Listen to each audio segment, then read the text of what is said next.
Back with book 5 of the Republic. How exciting. This is the so just as a recap, this is the chapter that Alan Bloom calls ridiculous, and is book 5. Like, so in the interpretive essay at the back, he says book 5 is preposterous, and Socrates expects it to be ridiculed. Socrates is, of course, the character that Plato is writing, so this is all from Plato's perspective. It provokes both laughter and rage in its contempt for convention and nature, in its wounding of all the dearest sensibilities of masculine pride and shame, the family, the statesmanship of the city, and as such, it can only be understood as Socrates' response to his most dangerous accuser, Aristophanes, and his contest with him. Skipping ahead, here Socrates suggests that if philosophy rules the political era, the political can triumph over the private life. If he is right, he can show that Aristophanes did not understand the city because he did not understand philosophy. And he did not understand philosophy because he did not understand that philosophy could grasp the human things, and particularly the city. The Republic is the first book of political philosophy and attempts to show that philosophy can shed light on human things as no other discipline can. Socrates is the founder of the city in speech and, hence, of political philosophy.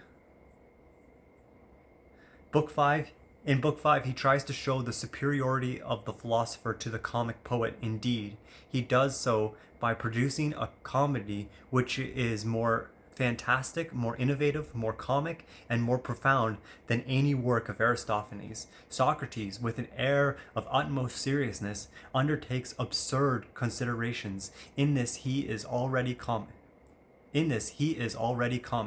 If what he appears to teach seriously is impossible, as will prove to be the case, Socrates' comedy will be akin to the Eclasticure, a weird name in italics. In that play, the women of Athens try to insinuate what is just but politically impossible, and thereby they create ridiculous situations. Socrates surpasses them by radicalizing their proposals. If the perfection of the city cannot comprehend the perfection of the soul, the city will look ugly in comparison to the soul's beauty and be a proper subject of comedy. Its pretentiousness will be ludicrous. Its pretensions will be ludicrous. Such a comedy will be a divine comedy, one calling for a more divine laughter. Only philosophy could produce it, for, as Socrates will explain, only philosophy has the true standard of beauty. In appearing to disagree with Aristophanes about the city, Socrates shows that only he knows the true grounds of its inadequacy. Plato believes that his Socrates can argue better about man than Aristophanes, and that his arguments can culminate in better comedies. If this proves to be true, the total superiority of Socrates and his way of life will be manifest. And then he goes into describing the actual text of the chapter. That's the important part here. So, obviously, these are going to be some ridiculous proposals in here. One of the things he does state that seems to resonate with the level of seriousness is how Plato's asserting that philosopher kings should rule the city. And this has come up over and over again throughout history, where someone who has studied philosophy intently starts to rise through the political ranks, and people start to see them as a philosopher king, as someone who could actualize the will of and vision of Plato in this book. And so the Canadian example that's most frequently pointed to is Michael Ignatieff, who was a political philosopher, who was a professor at Harvard, who came back to Canada to try and run the Liberal Party. Was that 2011 against Harper? Or maybe it was the election before that in 2008 or 9? Anyways, around that time period. I wasn't really paying attention to politics much, and as I was quite a bit younger.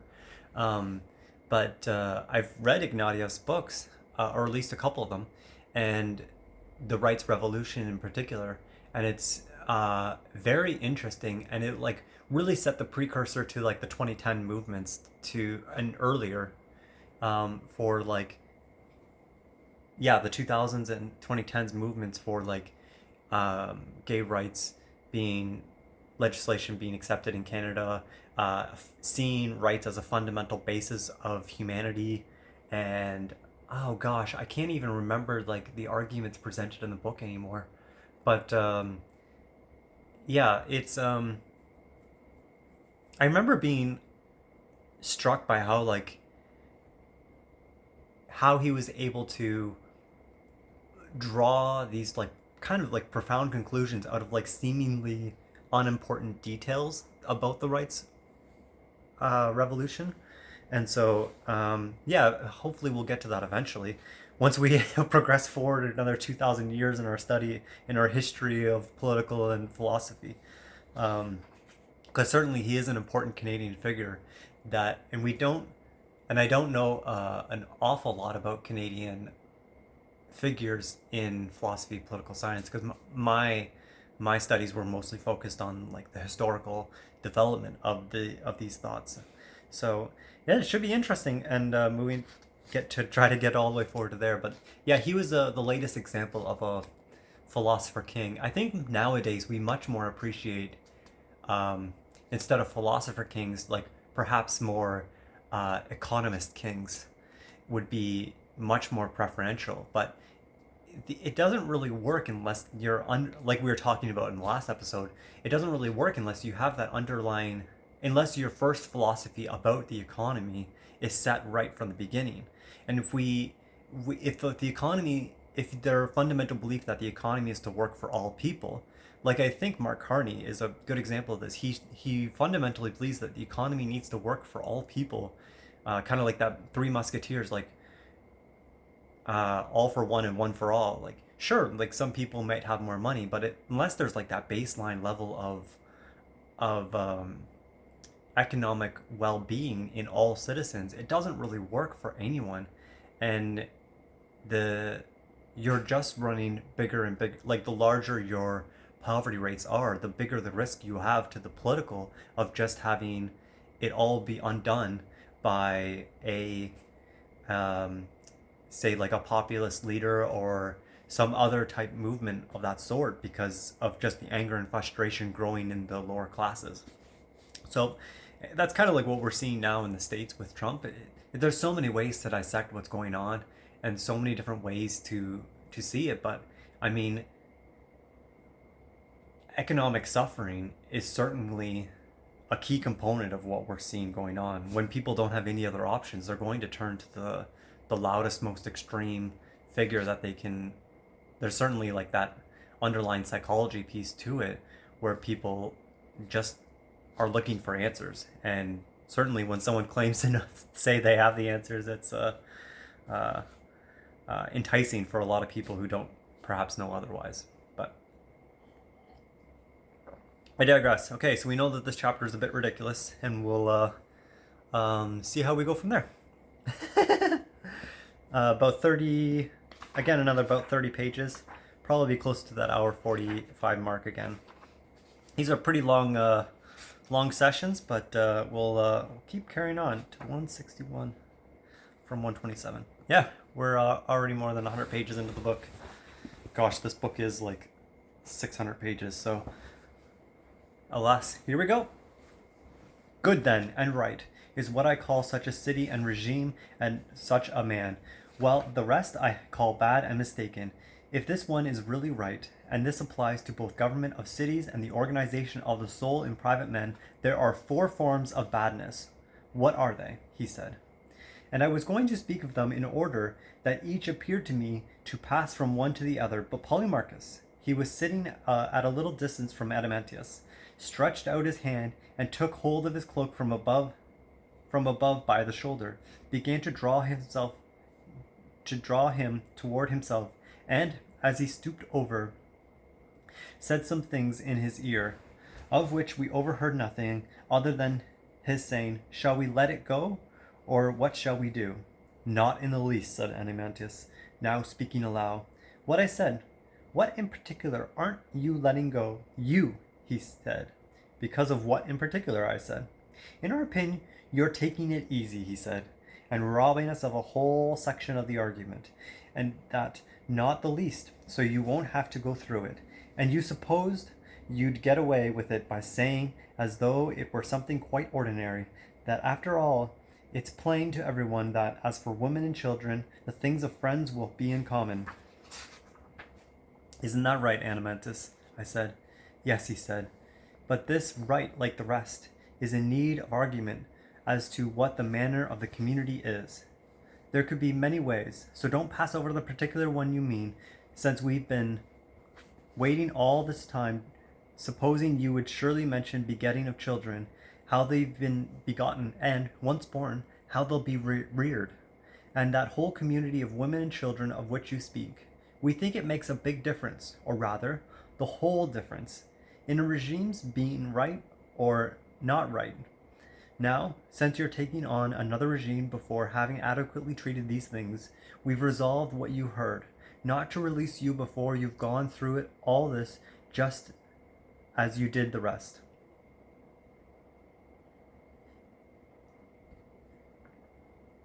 Include me too as a partner in this vote, said Glaucon. In fact, said Thromachus, you can take this as a resolution approved by us all. Socrates, what a thing you've done in arresting me, I said. How much discussion you've set in motion from the beginning again, as it were, about the regime I was delighted to think I had already described, content if one were to leave it at accepting these things as they were started then.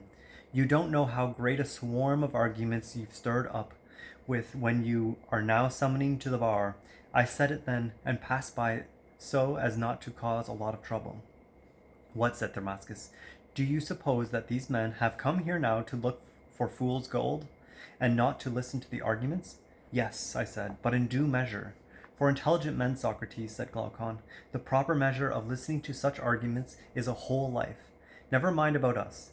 And as for you, don't weary in going through your opinion about the things we ask, what the community of children and women will be among their guardians, and their rearing will when they are still young, in the time between birth and education, which seems to be the most trying. Attempt to say what the matter of it must be.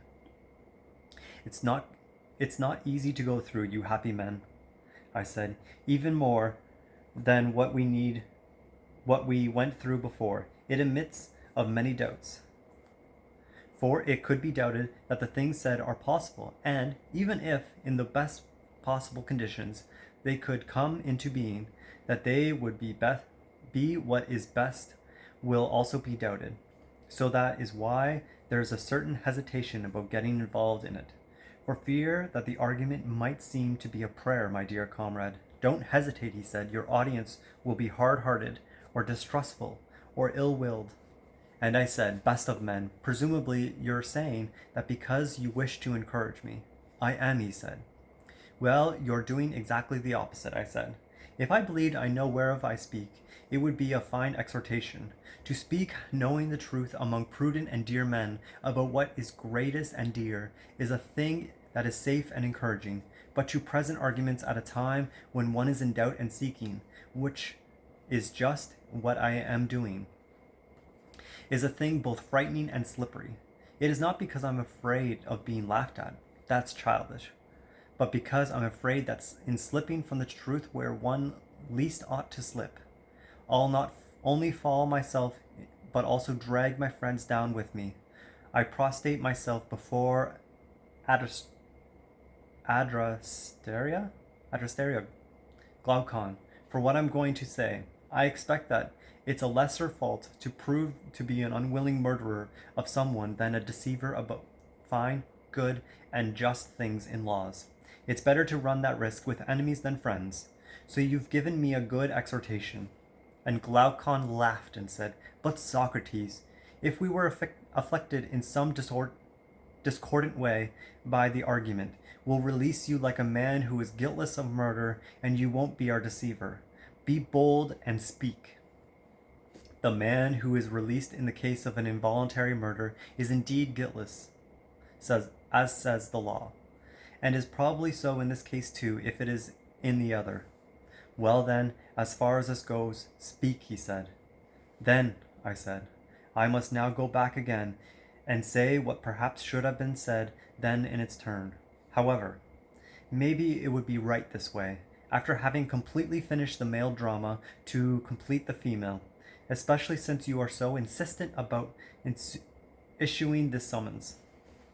For human beings born and educated as we described, there is, in my opinion, no right accusation and use of children and women other than in their following that path along which we first directed them. Presumably, we attempted in the argument to establish that men as guardians of a herd.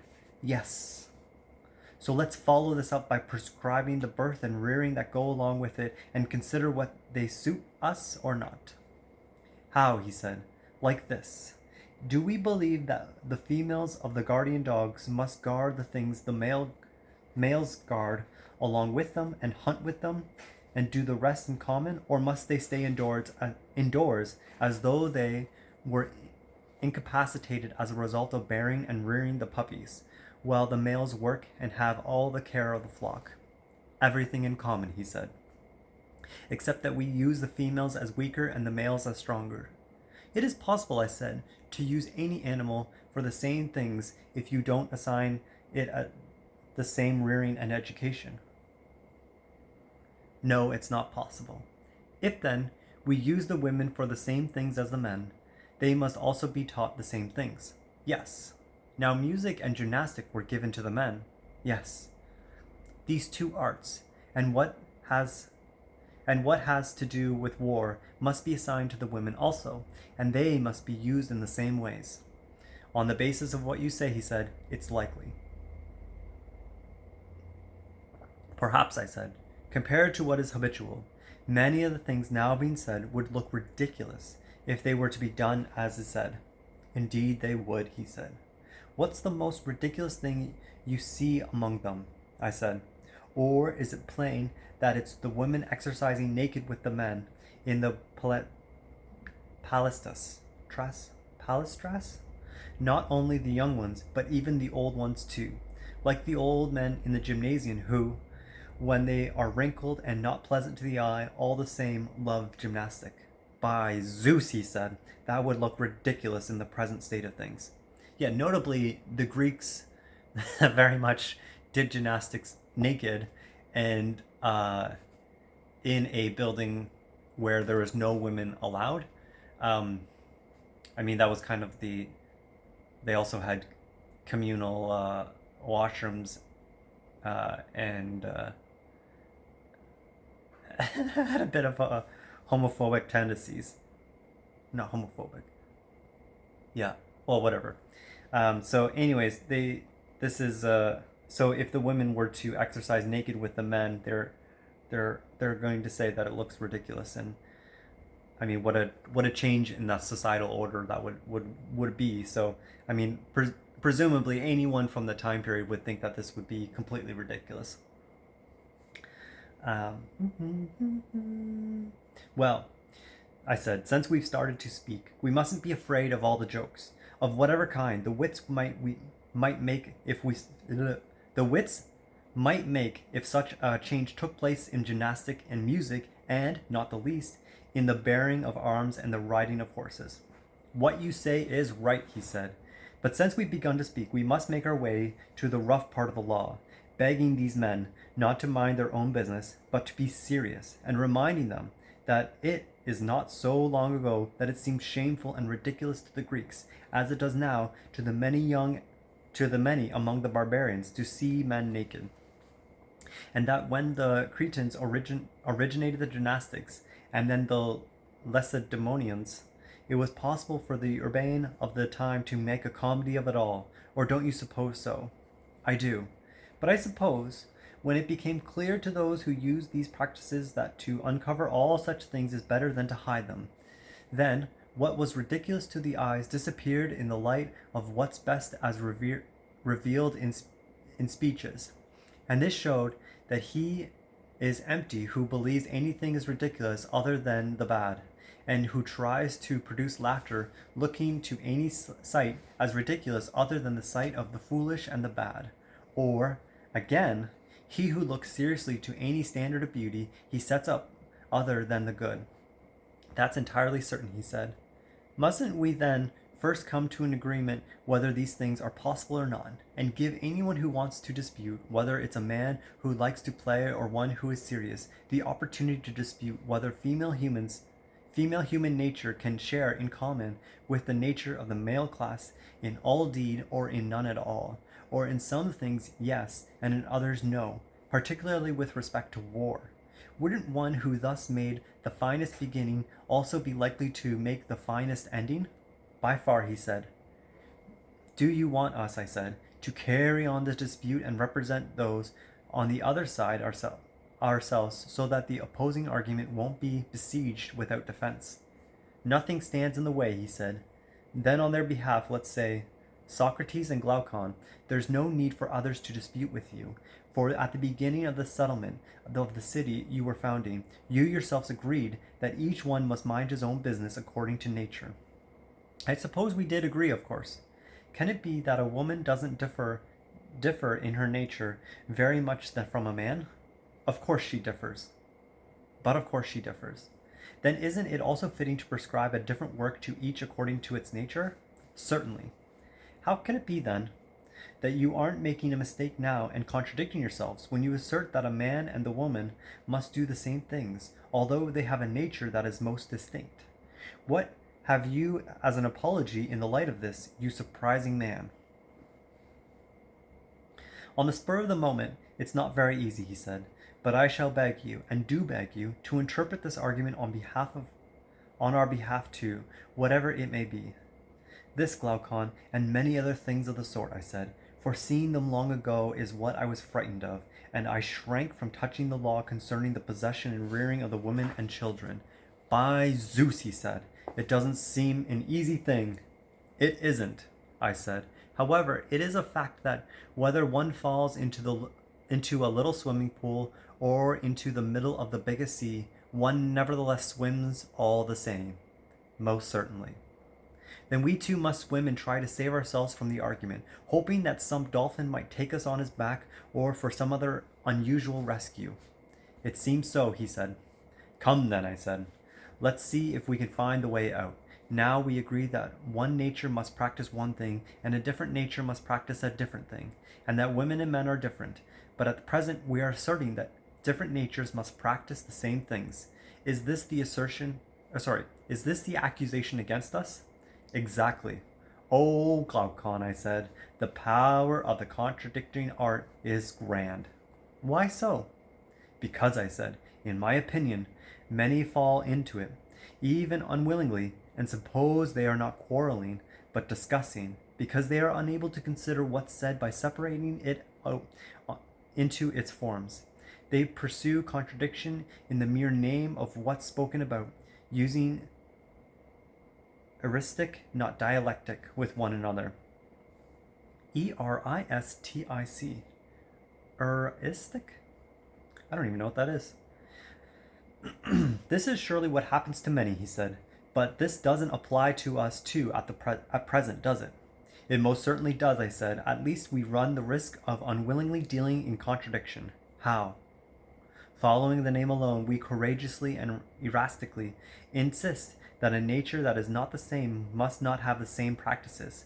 But we didn't make any sort of consideration of what form of different and same nature, and applying to what, we were distinguishing when we assigned different practices to a different nature and the same ones to the same.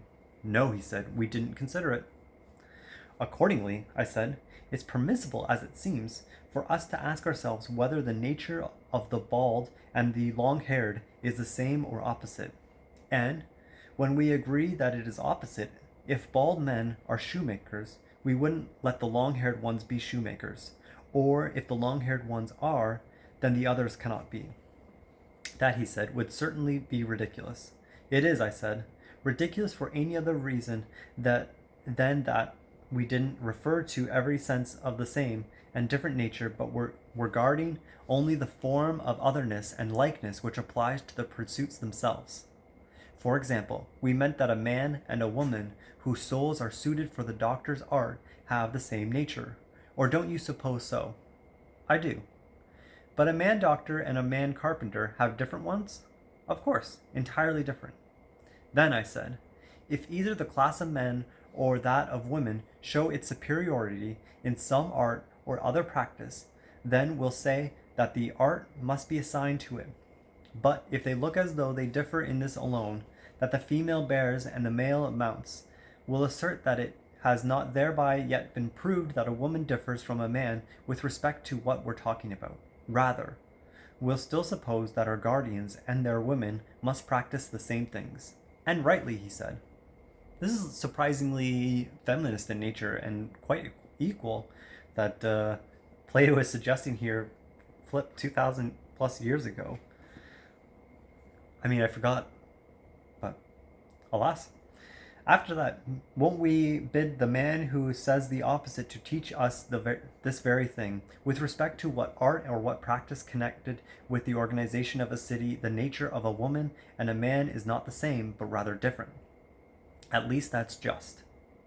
Well now, perhaps another man would also say just what you said a little while ago, that it's not easy to answer adequately on the spur of the moment, but upon consideration, it isn't at all hard. Yes, he would say that. Do you want us then to beg the man who contradicts in this way to follow us and see if we can somehow point out to him that there is no practice relevant to the government of a city that is peculiar to women? Certainly. Come now, we'll say to him, answer. Is that what you meant? Did you distinguish between the man who has a good nature for a thing and another who has no nature for it on these grounds? The one learns something connected with that thing easily, the other with difficulty. The one starting from slight learning is able to carry discovery far forward in the field he has learned, while the other, having chanced on a lot of learning and practice, can't even preserve what he learned. And the bodily things give adequate service to the thought of the man with the good nature, while they oppose the thought of the other man. Are there any other things than these by which you distinguished the man who has a good nature for each discipline from the one who hasn't? No one, he said, will assert that there are others. Do you know of anything that is practiced by human beings in which the class of men doesn't excel that of women in all these respects? Or shall we draw it out at length by speaking of weaving and the care of baked and boiled dishes, just those activities on which the reputation of the female sex is based, and where it's defeated is most ridiculous of all? As you say, he said, it's true that the one class is quite dominated in virtually everything, so to speak, by the other. However, many women are better than many men in many things. But as a whole, it is as you say. Well, therein lies the sexism being brought back in. Okay.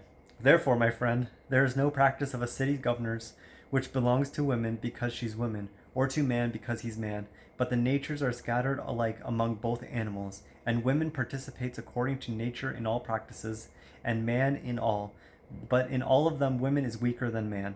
Certainly. So shall we assign all of them to men and none to women? How could we?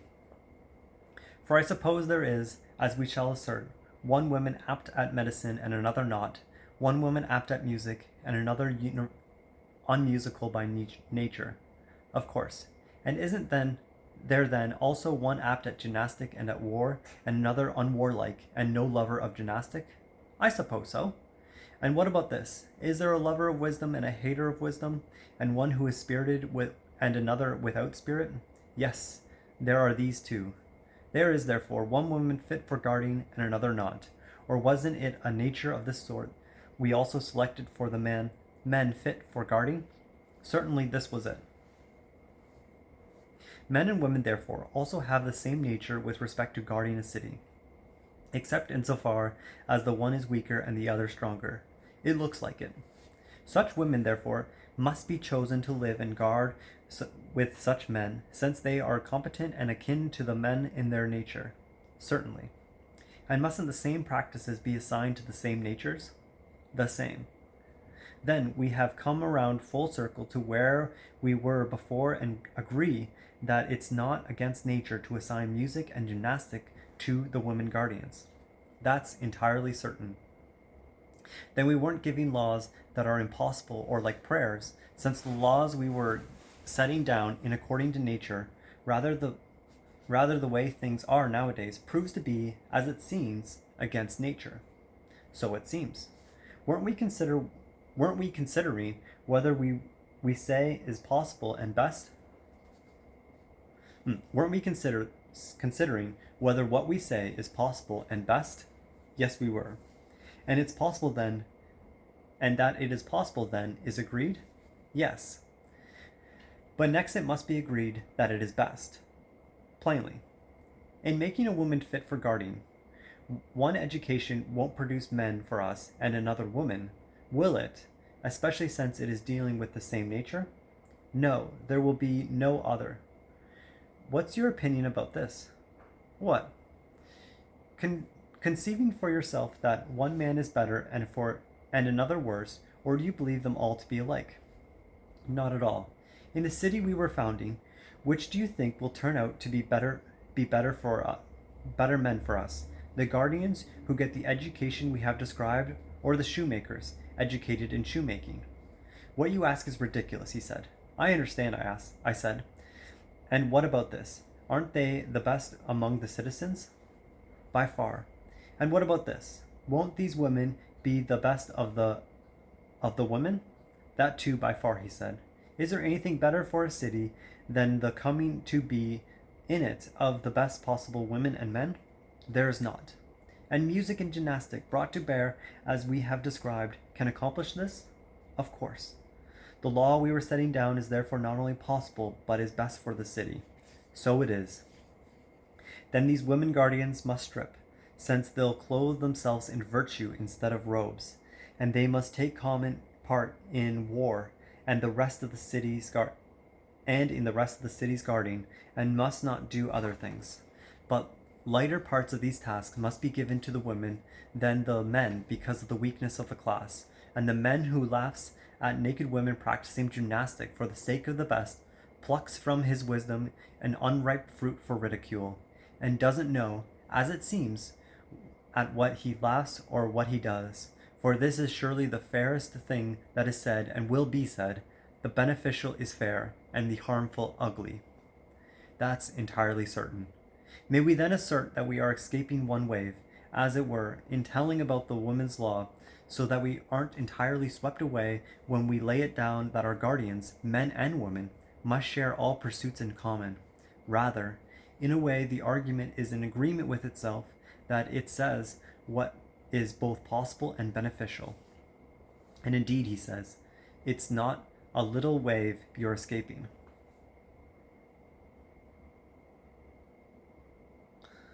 You'll say that it's not a big one either, I said, when you see the next one. Tell me and let me see it, he said. The law that follows this one, I said, and the others that went before it, as I suppose this. What? All these women are to belong to all these men in common, and no woman is to live privately with any man, and the children, in their turn, will be in common, and neither will a parent know of its own offspring, nor a child its parents.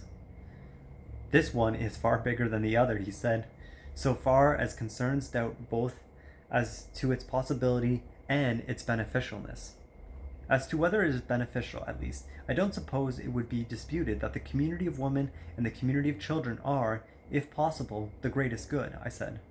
But I suppose that there would arise a great deal of dispute as to whether they are possible or not. There could, he said, very well be dispute about both. You mean that there is a conspiracy of arguments against me, I said. I thought I would run away from the other argument. If in your opinion it were beneficial, then I would have the one about whether it's possible or not left. But you didn't run away unnoticed, he said, so present an argument for both. I must submit to the penalty, I said. Do me this favor, however. Let me take a holiday like the idle men who are accustomed to feast their mind for themselves when they walk along, and such men, you know, before finding out in what way something they desire can exist, they put that question aside so they won't grow weary deliberating about what's possible and not. They set down as giving the existence of what they want, and at once go to arrange the rest and enjoy giving a full account of the sort of things they'll do when it has come into being, making yet idler a soul that is already idle.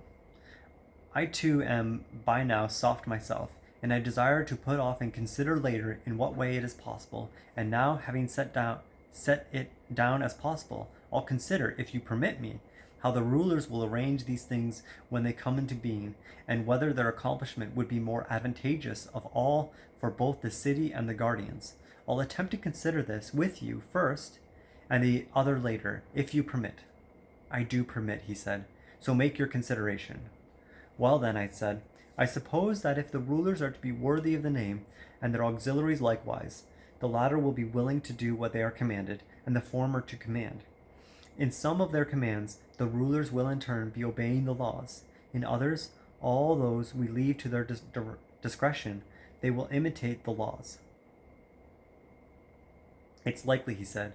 Well then, I said, you, their lawgiver, just as you selected the men, will hand over the women to them, having selected them in the same way too, with natures that are as similar as possible, and all of them will be together, since they have in common houses and mess, with no one privately possessing anything of the kind, and mixed together in gymnastic exercise and the rest of the training. They'll be led by an inner natural necessity to sexual mixing with one another. I suppose, or am I not, in your opinion, speaking of necessities? Not geometrical, but erotic necessities, he said, which are likely to be more stinging than the others when it comes to persuading and attracting the bulk of the people. Very much so, I said. But next, Glaucon, to have irregular intercourse with one another, or to do anything else of the sort, isn't wholly in a city of a city of happy men, nor will the rulers allow it. No, he said, it's not just. Then it's plain that next we'll make marriages sacred in this highest possible degree, and the most beneficial marriages will be sacred. That's entirely certain.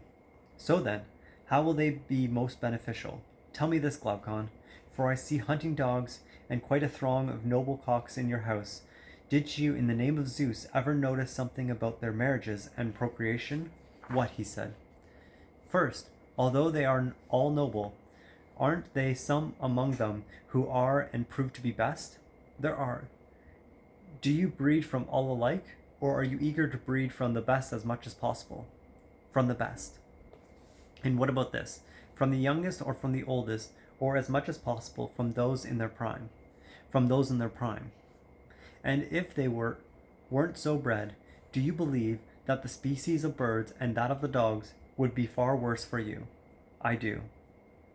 And what do you think about horses and other animals? I said. Is it in any way different? That would be strange, he said. My, dear comrade, I said, how very much we need eminent rulers after all, if it is also the same with human species. Of course it is, he said. But why does that affect the rulers? Because it will be a necessity for them to use many drugs, I said. Presumably, we believe that for bodies not needing drugs, but willing to respond to a prescribed course of life, even a common doctor will do. But of course, when there is also a need to use drugs, we know there is need of the most courageous doctor. True, but to what purpose do you say this? To this, I said, it's likely that our rulers will have to use a throng of lies and deceptions for the benefit of the ruled. And of course, we said that everything of this sort is useful as a form of remedy. And we were right, he said. Now, it seems it is not the least in marriages and procreations that this right comes into being. How so? On the basis of what has been agreed, I said, there is a need for the best men to have intercourse as often as possible with the best women, and the reverse for the most ordinary men with the most ordinary women, and the offspring of the former must be reared, but not that of the others. If the flock is going to be the most eminent quality, and all this must come to pass without being noticed by anyone except the rulers themselves, if the guardian's herd is to be as free as possible from faction. Quite right, he said. So then, certain festivals and sacrifices must be established by law, at which will bring the brides and grooms together, and our poets must make hymns suitable to the marriages that take place. The number of the marriages will leave to the rulers in order that they may most nearly preserve the same number of men, taking into consideration wars, diseases, and everything else of the sort. And thus our city will, within the limits of the possible, become neither big nor little. Right, he said. I suppose certain subtle lots must be fabricated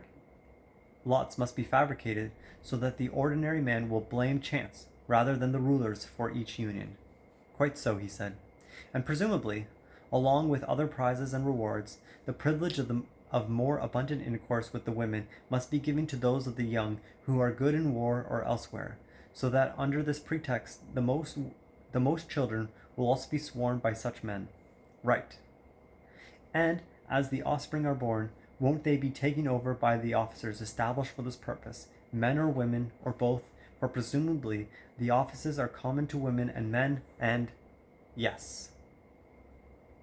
So I think they will take the offspring of the good and bring them into the pen, and to certain nurses who live apart in a certain section of the city, and those of the worse, and any of the others born deformed, they will hide away in an unspeakable and unseen place, as is seemly. That is a wild statement. Okay. If, he said, the guardian species is going to remain pure, won't they also supervise the nursing, leading of mothers to the pen when they are full with milk, inventing every device so that none will recognize her own, and providing others who do have milk if the mother themselves are insufficient? And won't they supervise the mothers themselves, seeing to it that they suckle only a moderate time, and that the wakeful watching and the rest of the labor are handed over to wet nurses and governesses? It's an easy-going kind of childbearing for the women guardians, as you tell it, he said. As is fitting, I said. Let's go through the next point we proposed. We said, of course, that the offspring must be born of those in their prime. True. Do you share the opinion that a woman's prime lasts, on the average, 20 years and a man's 30? Which years? He said. A woman, I said, beginning with her 20th year, bears for the city up to her 40th, and a man beginning from the time when he passes his swift prime at running, begets for the city up to his 50th year. Of course, he said. This is the prime of body and prudence for both.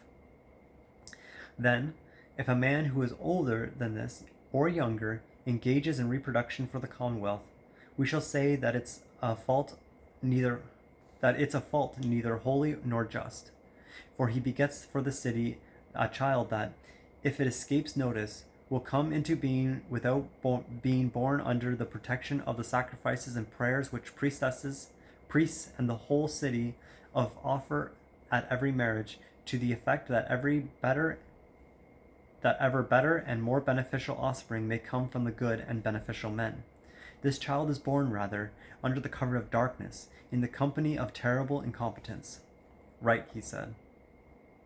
And the same law applies, I said. When a man still of the age to beget touches a woman of that age, if a ruler has not united them, we'll say he's imposing a bastard, an unauthorized and unconsecrated child on the city. Quite right, he said.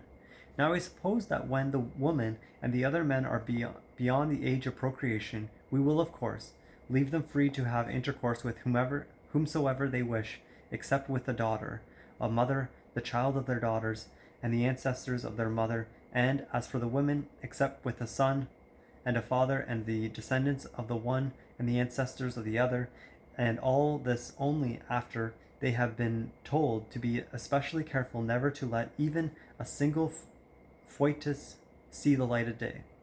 Fetus to see the light of day. If one should be conceived, and if one should force its way, to deal with it on the understanding that there's to be no rearing for such a child. That is entirely a sensible statement, he said. But how will they distinguish from another's father and daughters and the others if you just mentioned? Not at all, I said. But of all the children born in the 10th month and in the 7th, from the day a man becomes a bridegroom, He will call the males sons and females daughters, and they will call him father in the same way. He will call their offspring grandchildren, and they in turn will call him his group grandfathers and grandmothers. And those who were born at the same time their mothers and fathers were procreating, they will call sisters and brothers. Thus, as we were just saying, they won't touch one another. The law will grant that brothers and sisters live together if the lot falls out that way, and the Pytha concurs. Quite right, he said. So, Glaucon, the community of women and children for the guardians of your city is of this kind, that it is both consistent with the rest of the regime and by far best. Must next be assured by the argument, or what shall we do? That, by Zeus, he said. Isn't the first step toward agreement for us to ask ourselves what we can say is the greatest good in the organization of a city, that good aiming at which the legislator must set down the laws, and what the greatest evil, and then to consider whether what we have just described harmonizes with the track of the good for us, and not with that of the evil. By all means, he said. Have we any greater evil for a city than what splits it, makes it many instead of one, or a greater good than what binds it together and makes it one? No, we don't.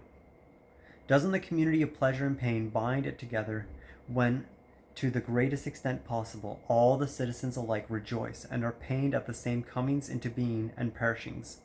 That's entirely certain, he said.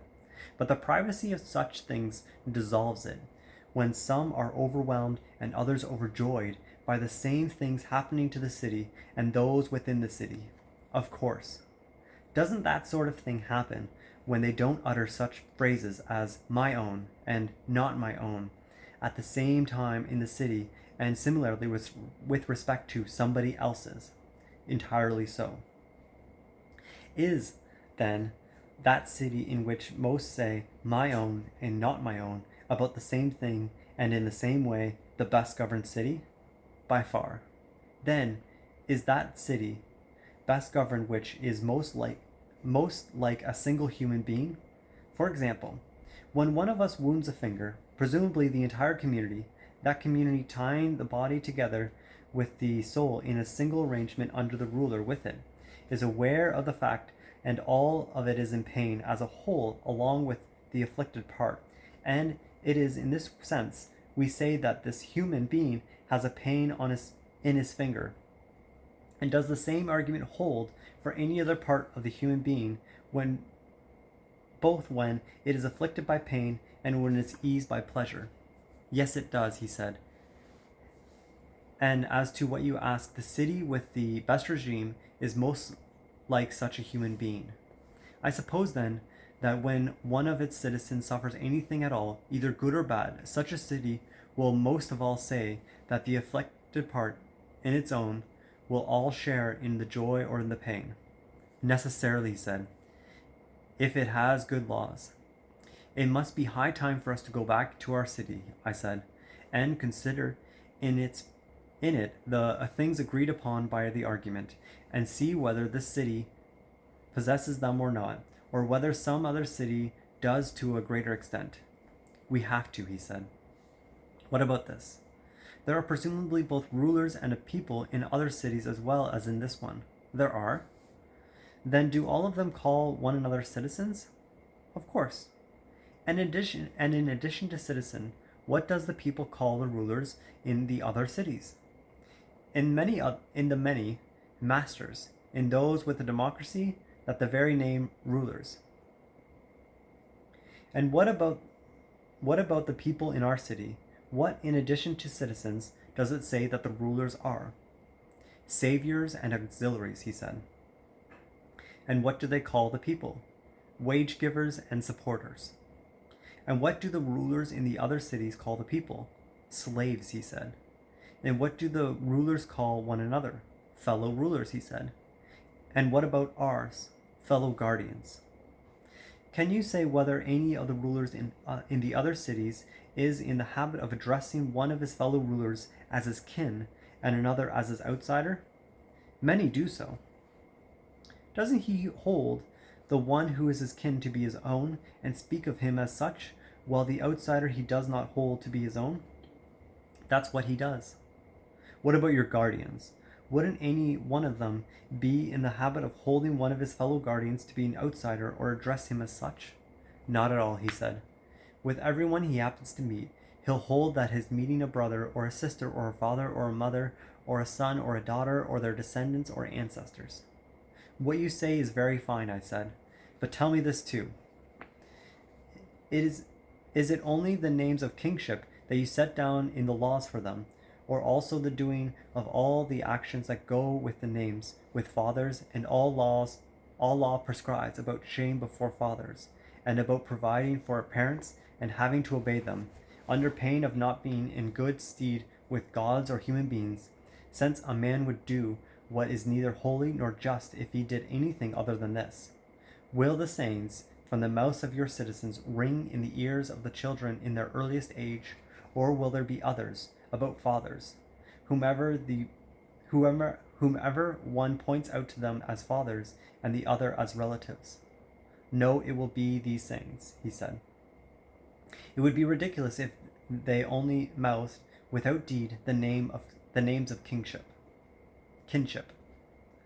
Therefore, in this city, more than any other, when someone is doing well or badly, they will utter in accord with the phrase that we used just now, my own affairs are doing well or badly. Very true, he said. Weren't we saying that close on the conviction expressed in this phrase that a community of pleasures and pains? And we were right to say so. Won't our citizens more than the others have the same thing in common, which is that the very thing that they name my own, and having that in common, they will thus more than others have a community of pain and pleasures, far more than others. Is the cause of this, in addition to the rest of the organization, the community of women and children among the guardians? Certainly, most of all, he said. But we further agreed that the community of pain and pleasure is the greatest good for a city, likening the good governing of a city to a body's relation to the pain and pleasures of one of its parts. And what we agreed was right, he said. The community of children and women among the auxiliaries has therefore turned out to be the cause of the greatest good to our city. Quite so. Notably, just taking a break from the text here, I think it's interesting that when you look at more community-centric communities, which are often divided by different races, like look at Filipino culture, look at First Nation culture, look at African American communities, you see them, a lot of them, I shouldn't say all of them, but a lot of them use more of these kinship names, like particularly here in Canada with First Nation communities. Everyone's either auntie or uncle, or you see a lot of these more familiar family names being used, even though they may not have any direct blood relation at all. And it is a community of pain and pleasures, because I mean, we can quite, here in Gold River specifically, just watching the Mauchit Muchlet, the whole community takes a break and takes days off work when there is a funeral, and they grieve together, they celebrate together. It's a very community centric and very much community driven, and I think you see elements of that in other cultures that are also community centric, which is completely absent from our Western perspective and like white culture in general. Because certainly I don't go around calling anyone else auntie or uncle, and I don't see that taking place really anywhere else in our society. So it's interesting, like what Plato is describing here is very much present within often a lot of minority communities, perhaps out of necessity more than culture, but I think there is quite a strong culture to it as well, that that has its roots in their history and has not allowed for, what would you call it, individualism to overtake it, and for people to want to get away from that.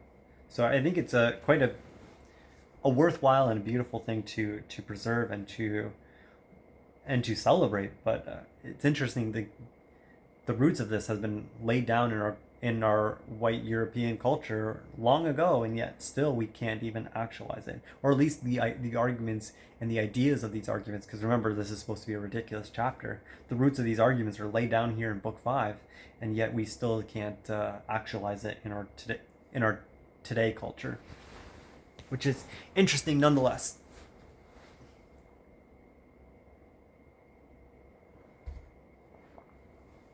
Perhaps there's like some of that present, like that community driven spirit in the more um, religious culture. I think that is true because, like, when growing up in the church, it was very clear that this was a community, and like I felt more of a kinship to those people when I was younger and actually living in that community. And it's only after walking away from the or like separating myself from the church a little bit and not going to church anymore that it's much harder to find that same level of kinship. I think it's also present in the military, and just like what they were talking about earlier, that the guardians live in common with one another. Those ideas are very much reminiscent of what actually takes place in the military nowadays. Like, you have these military housing projects where all these military members live in community with one another. They don't share wives in common. That's ridiculous.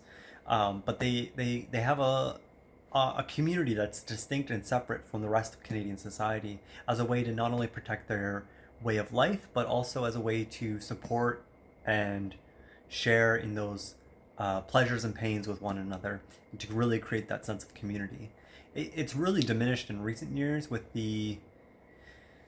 I mean, certainly, like, a binding part of that beforehand was that everyone would go to the drinking mess after work and um, have that shared experience with one another. And the drinking part of that culture has certainly diminished, and people aren't drinking nearly as much as they used to, or are just not interested in drinking there, particularly, just because many people feel like it's a like, you don't want to drink with your boss because then you're just going to get in trouble, or on the base because there's so many watchful eyes judging every distinct move that you do. Um, but the idea and the culture and the roots of that culture are still very much present. How they can redeem it in the modern age to recapture the roots of that ideology and celebrate their commonness is certainly a question for the military to be asking of themselves. And oh, I mean, a lot of people have been putting a lot of thought into it, but it doesn't seem like they found the answer quite yet, especially when they're facing so many modern criticisms. But anyways, back to the text.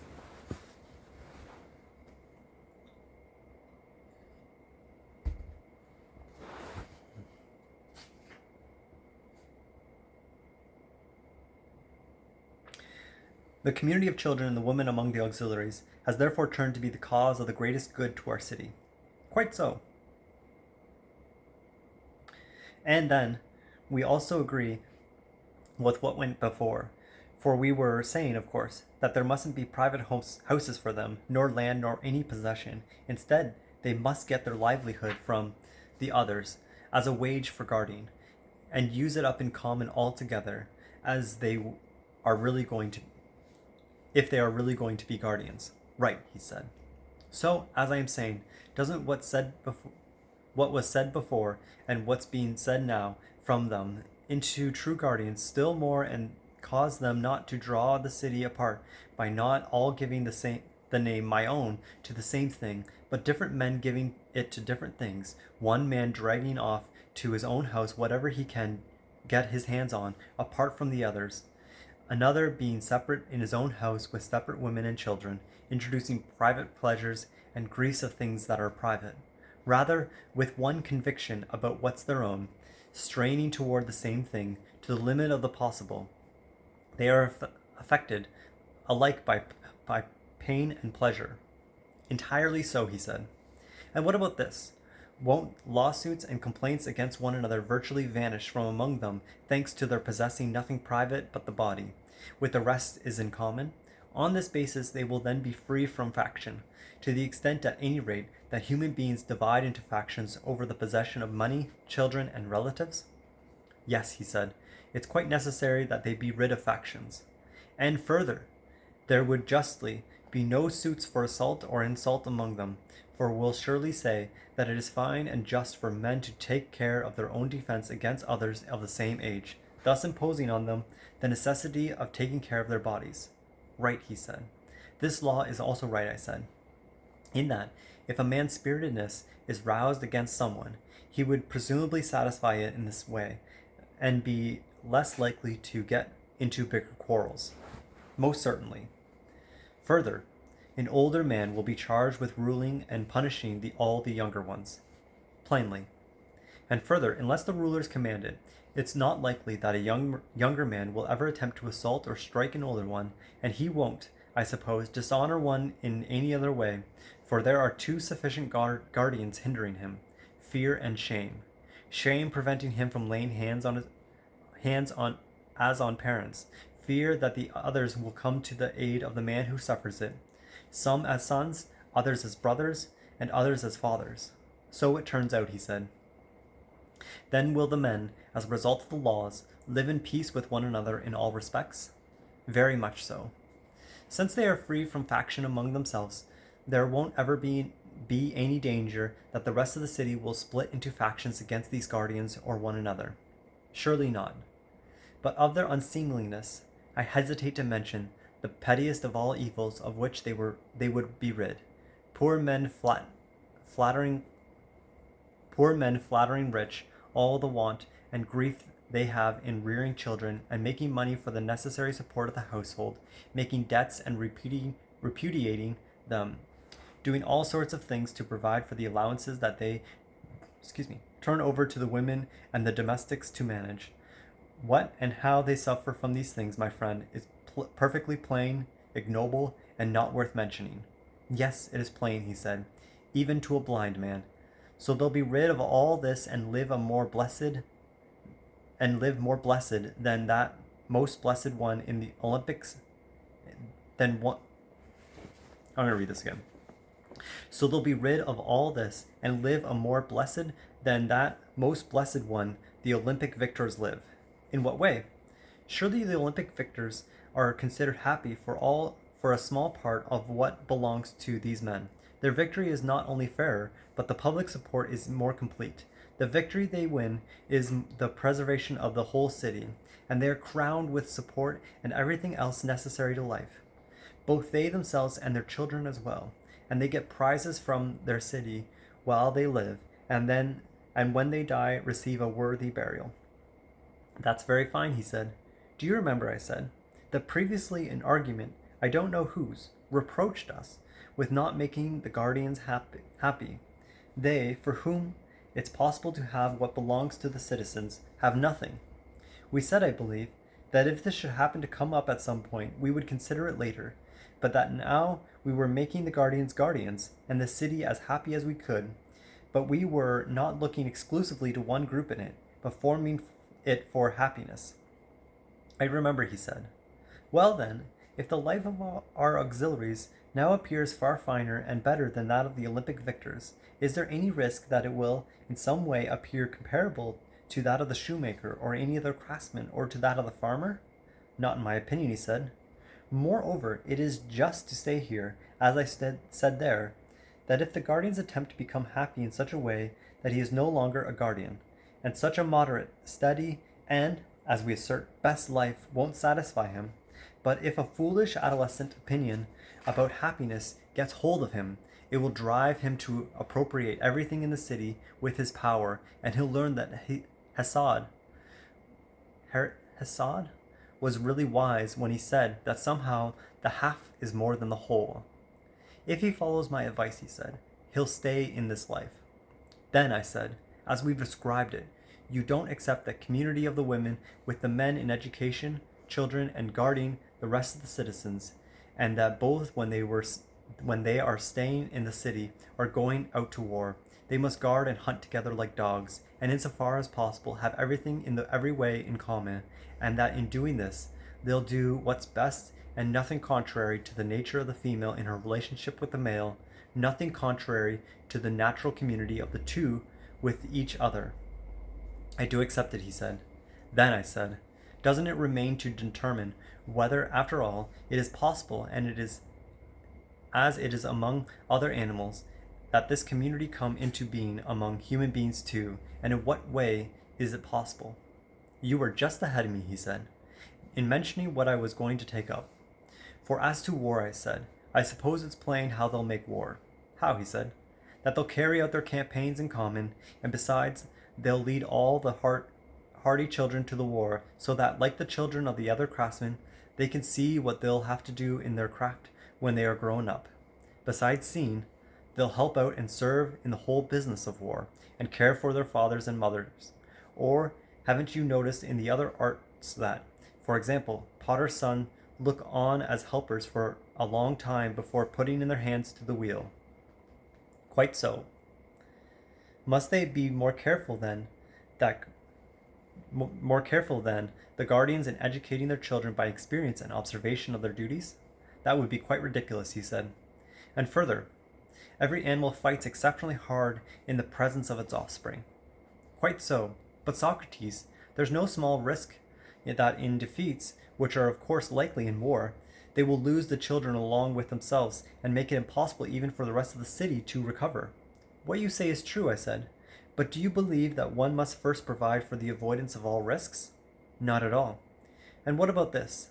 Since risks must presumably be run, shouldn't it be those from which they will emerge better men when successful? Plainly. But do you suppose it makes only a small difference, and one not worth a risk, whether children who are to be men skilled in war look on the business of war or not? No, it does not. No, it does make a difference for what you are talking about. Then this must be the beginning, making the children spectators of war. And, if we further contrive something for their security, everything will be fine, won't it? Yes. In the first place, I said, won't their fathers, insofar as is human, be not ignorant but knowledgeable about all the campaigns that are risky and all that are not? It's likely, he said. Then they'll lead them to the ones and beware of the others. Right. And as rulers, I said, they'll presumably set over them not the most ordinary men, but those adequate by experience and age to be leaders and tutors. Yes, that's proper. But we'll say many things, for many men also turn out contrary to their opinions. Indeed. Therefore, in view of such things, my friend, they'll have to be equipped with wings right away as little children, so that, if need be, they can fly and get away. How do you mean, he said. At the earliest possible age, they must be mounted on horses, I said, and when they've been taught how to ride, they must be led to the spectacle on horses, not spirited and combative ones, but the swiftest and most easily reined. Thus, they will get the fairest look at their own work and, if need be, will make the surest escape to safety following older leaders. In my opinion, he said, what you say is right. Now, what about the business of war? How must your soldiers behave toward one another and the enemies? Is the way it looks to me right or not? Just tell me, he said, what that is. If one of them, I said, leaves the rank or throws away his arms, or does anything of the sort because of cowardice, mustn't he be demoted to craftsman or farmer? Farmer? Most certainly. And the man who is taken alive by the enemy, won't we give him a gift as to those who took him, to use their catch as they wish? Exactly. Is it or isn't it your opinion that the man who has proved best and earned a good reputation must first be crowned by each of those who made the campaign with him, youths and boys in turn? It surely is. And what about this? Must his right hand be shaken? That too. But I suppose, I said, you wouldn't go so far as to accept this further opinion. What? That he kiss and be kissed by each. Most of all, he said. And I add to the law that as long as they are on that campaign, no one whom he wants to kiss be permitted to refuse, so that if a man happens to love someone, either male or female, he would be more eager to win the rewards of valor. Fine, I said. That marriages will be more readily available for a man who's good than for the others, and that he will frequently be chosen for that sort of thing in preference to the others, so that the most children will be born of such a man, has already been said. Yes, he said, we did say that. Further, according to Homer too, it's just to honor in such ways whoever is good among the young, for Homer said that Ajax, when he earned a good reputation in the war, received as prize the whole backbone, as though the honor appropriate for a man who is in the bloom of youth and courageous is that by which he will at the same time be honored and increase his strength. Quite right, he said.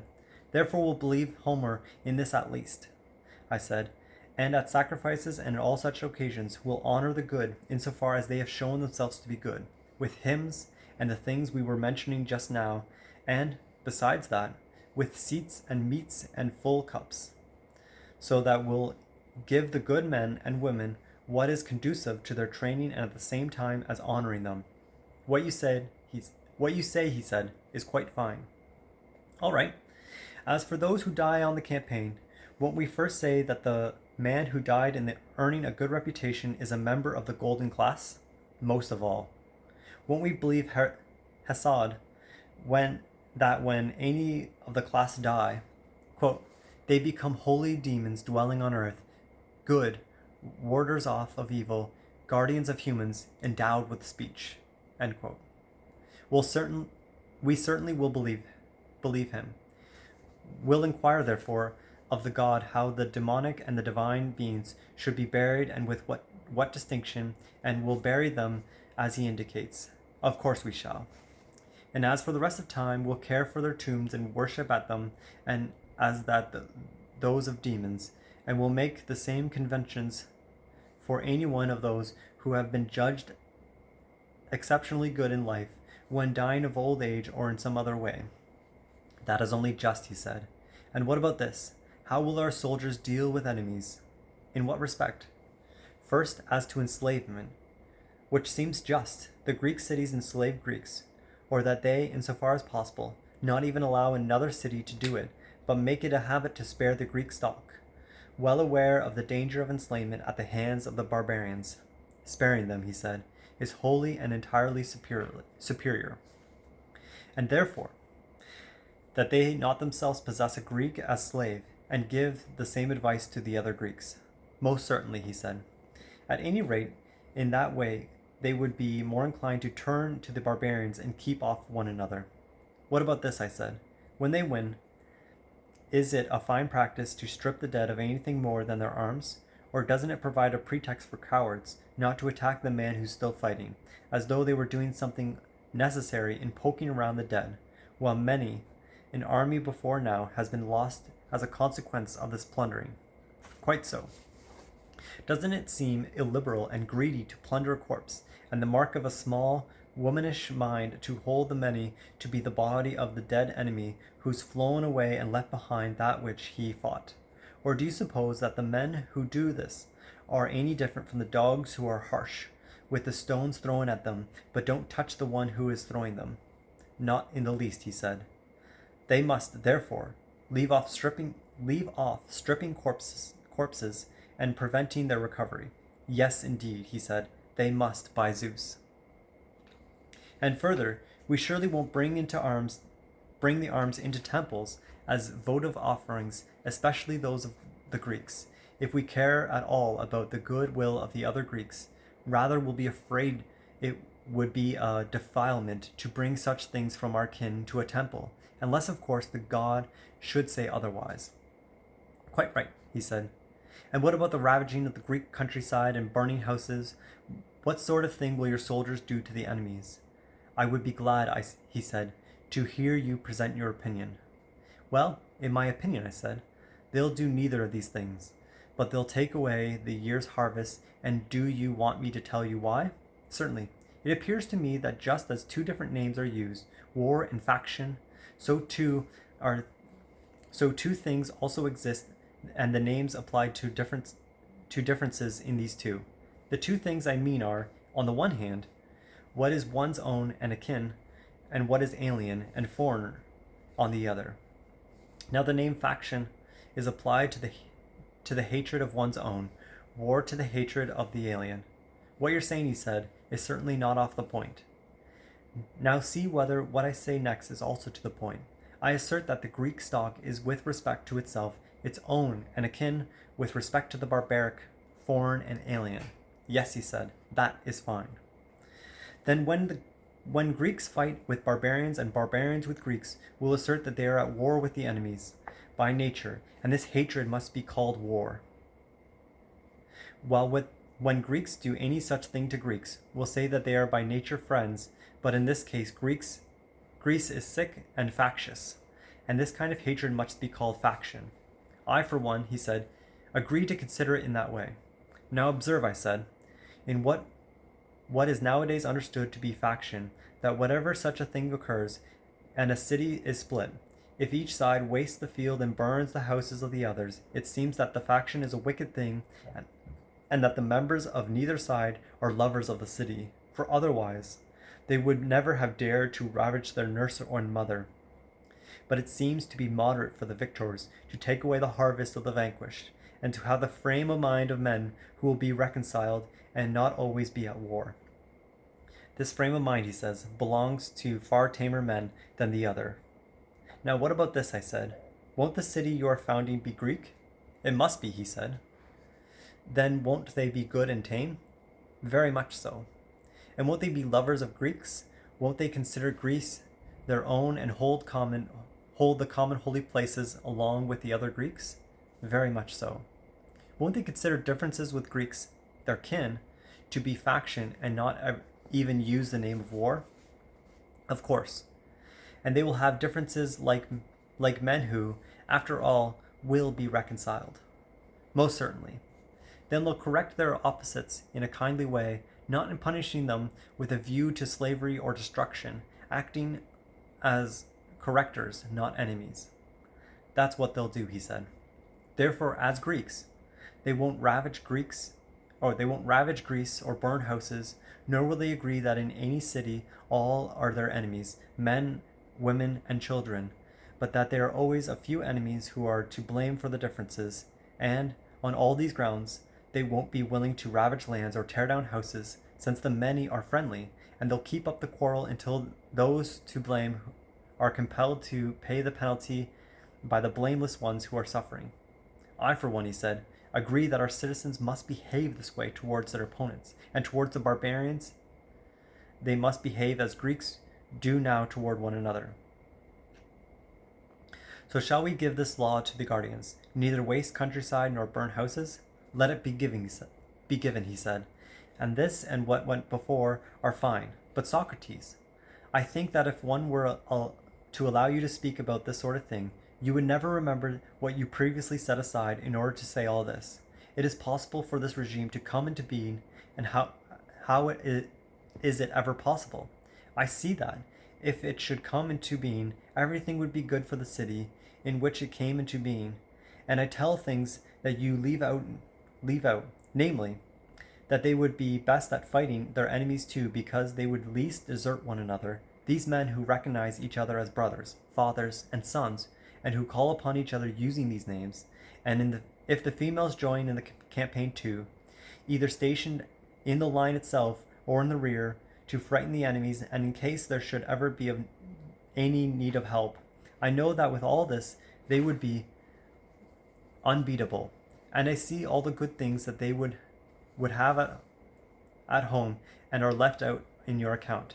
Take it that I agree that there would be all these things and countless others in this if this regime should come to being. And don't talk any more about it.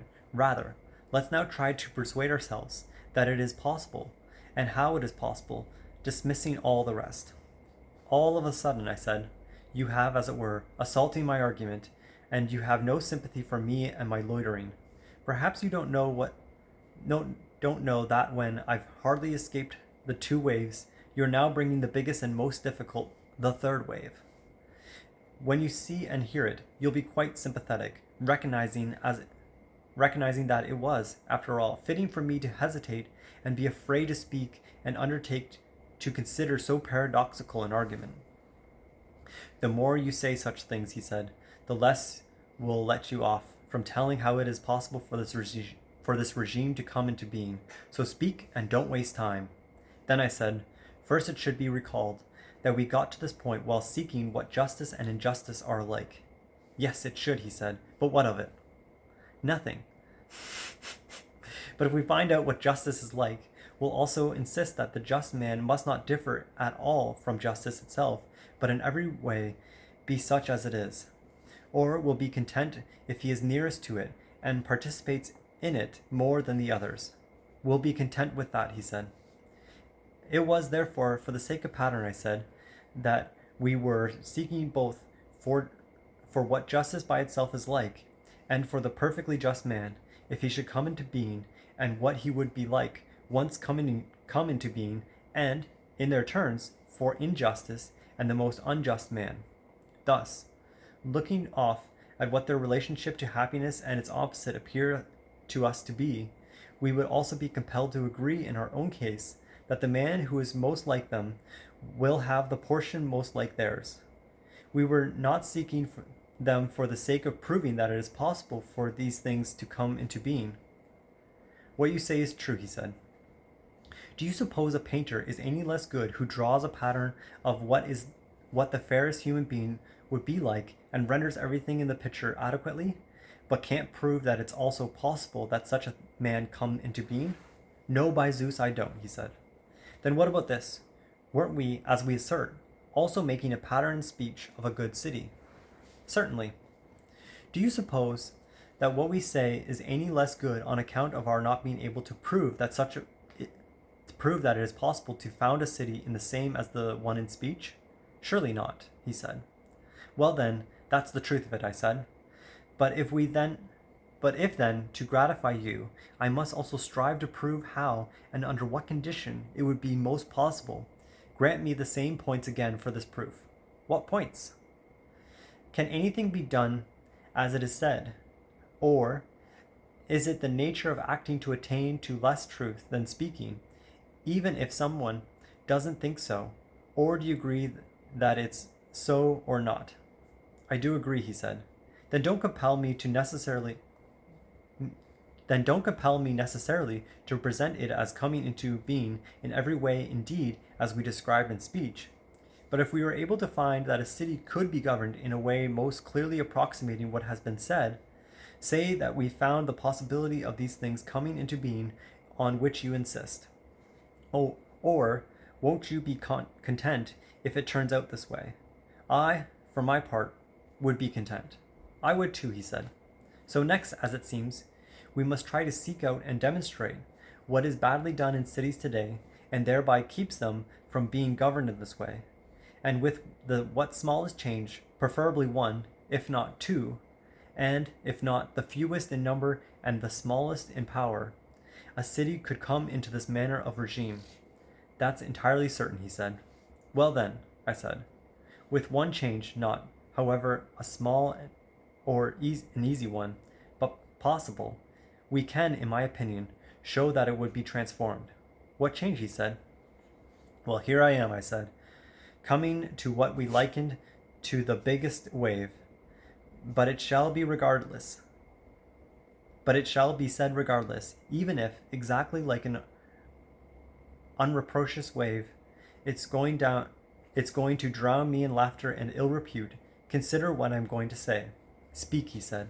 Unless, I said, the philosophers rule as kings, or those now called kings and chiefs genuinely and adequately philosophize, and political power and philosophy coincide in the same place, while the many natures now making their way to either apart from the other are by necessity excluded, there is no rest from ills for the cities, my dear Glaucon, nor I think for humankind, nor will the regime we have now described in speech ever come forth from nature, insofar as possible, and see the light of the sun.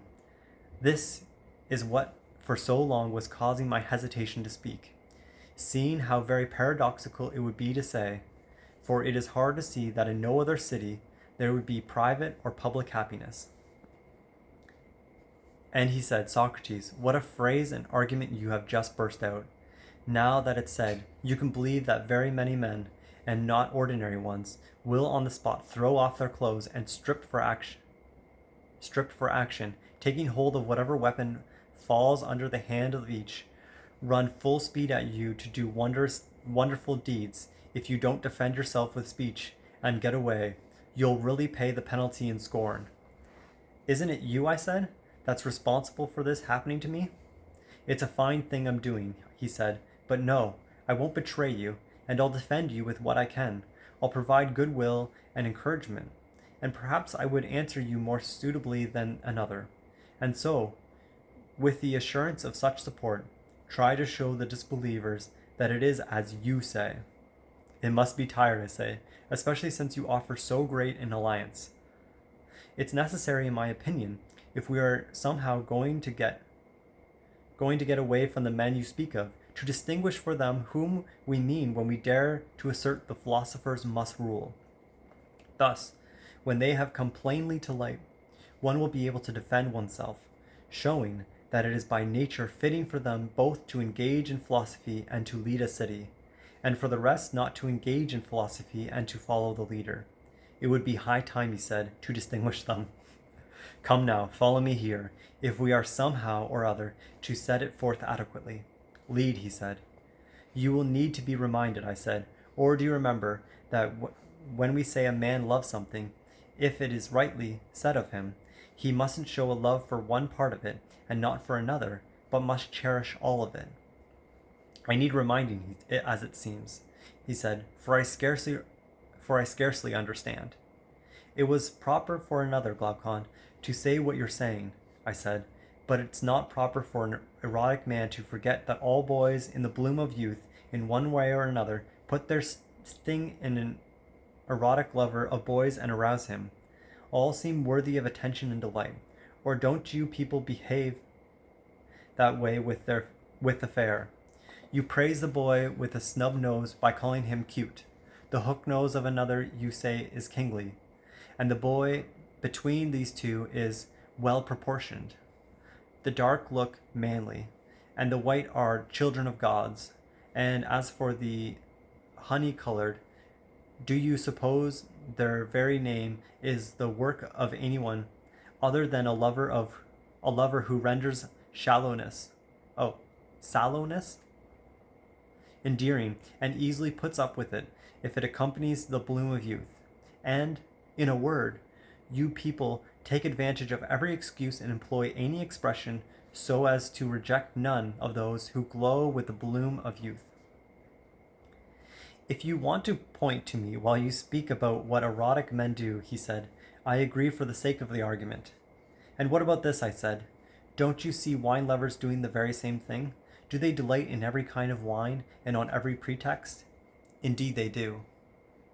And further, I suppose you see that lovers of honor, if they can't become generals, are lieutenants, and if they can't be honored by greater and more august men, are content to be honored by lesser and more ordinary men, because they are desirers of honor. They are desirers of honor as a whole. That's certainly the case. Then affirm this or deny it. When we say a man is a desirer of something, will we assert that he desires all of that form, or one part of it and not another? All, he said. Won't we also then assert that the philosopher is a desirer of wisdom, not of one part and not another, but of all of it? True. We'll deny, therefore, that the one who's finicky about his learning, especially when he is young and doesn't yet have an account of what's useful and not, is a lover of learning or a philosopher. Just as we say that the man who's finicky about his food isn't hungry, doesn't desire food, and isn't a lover of food, but a bad eater. And will be right in denying it. But the one who is willing to taste every kind of learning with gusto, and who approaches learning with delight, and is insatiable, we shall justly assert to be a philosopher, won't we? And Glaucon said, then you'll have many strange ones, for all the lovers of sights are, in my opinion, what they are because of they enjoy learning, and the lovers of hearing would be some of the strangest to include among philosophers, those who would never be willing to go voluntarily to a discussion and such occupations, but who, just as though they had hired out their ears for hearing, run around to every course at the Dionysia, missing none in the cities or the villages. Will we say that these men and other learners of such things, the petty arts, are philosophers? Not at all, I said, but they are like philosophers. Who do you say are the true ones? He said. The lovers of the sight. The lovers of the sight of the truth, I said. And that's right, he said. But how do you mean it? It wouldn't be at all easy to tell someone else, but you, I suppose, will grant me this. What? Since fair is the opposite of ugly, they are two. Of course. Since they are two, isn't each also one? That is also as well. The same argument also applies then to justice and injustice, good and bad, in all the forms. Each is itself one, but by showing up everywhere in a community with actions, bodies, and one another, each is apparational many. What you say, he said, is right. Well now, I said, this is how I separate them out. On one side, I put those of whom you were just speaking, the lovers of sights, the lovers of arts, and the practical men. On the other, those whom the argument concerns, whom alone one could rightly call philosophers. How do you mean? He said.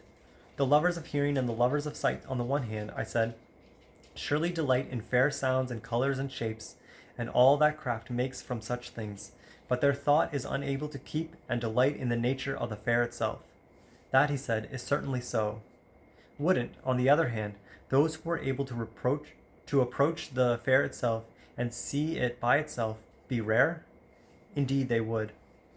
Is the man who holds that there are fair things, but doesn't hold that there is a beauty itself, and who, if someone leads him to the knowledge of it, isn't able to follow, is he, in your opinion, living in a dream or is he awake?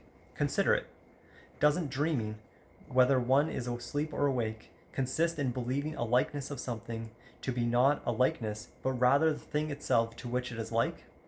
I, at least, he said, would say that a man who does that dreams. And what about the man who, contrary to this, believes that there is something fair itself, and is able to catch sight both of it and of what participates in it, and doesn't believe that what participates is it itself, nor that it itself is what participates? Is he, in your opinion, living in a dream, or is he awake?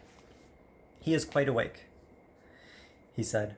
Wouldn't we be right in saying that this man's thought, because he knows, is knowledge, while the other's is opinion because he opines? Most certainly. What if the man of whom we say that he opines, but doesn't know, gets harsh with us, and disputes the truth of what we say? Will we have some way to soothe and gently persuade him, while hiding from him that he's not healthy?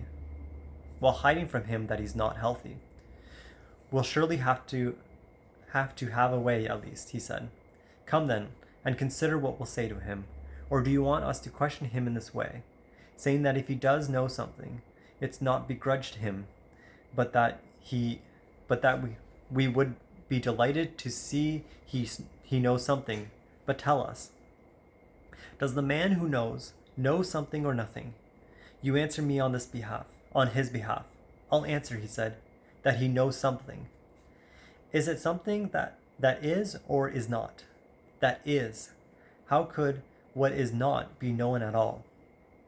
So, do we have an adequate grasp of the fact, even if we should consider it in many ways, that what is entirely knowable, and what is